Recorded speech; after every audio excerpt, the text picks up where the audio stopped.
Fresh mwanangu. Uko poa? Poa yani mwanangu nyama. Sasa sikia ndugu yangu. Ndugu yangu nimesikia eti kuna video kwa huu mtaa wa pili kule. Wapi tena huu? Mtaa. Nimesikia eti kuna mademu ndugu yangu. Watakuwa kudanganya wao. Sio amenidanganya. Yule demu, unamkumbuka yule demu akula kwa nani pale kwa nani? Pale mtaa wa pili pale. Kwa mama nani pale vile. Kwa mama nani vile. Morongino pale. Ulikuwa unamjua? Namjua huyo. Pale kwa mama Morongino pale. Sasa yule demu nimemfuata vipi nitamkuta? Utamkuta maana yeye ndio saa zake anakuwa pale nyumbani. Ndio masaa yake. Ndio masaa yake. Tutasomana au vipi? Ufara na demu gani mtaa huu kweli? Sema dogo huyu.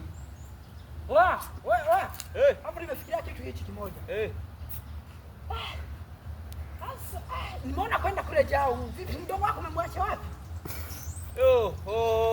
Nilijua kudade kufara na mpata dangu. Unasikia? Sema tu ndio hivi. Nilikuwa nakuuliza tu vipi? Wewe unajua kama yule anasoma? Hata kama anasoma. Sikia. Nikwambie. Hivi Mama Samia alisemaje? Alisemaje hiyo vipi? Mama Samia alisema kula utakachokiona mbele. Wewe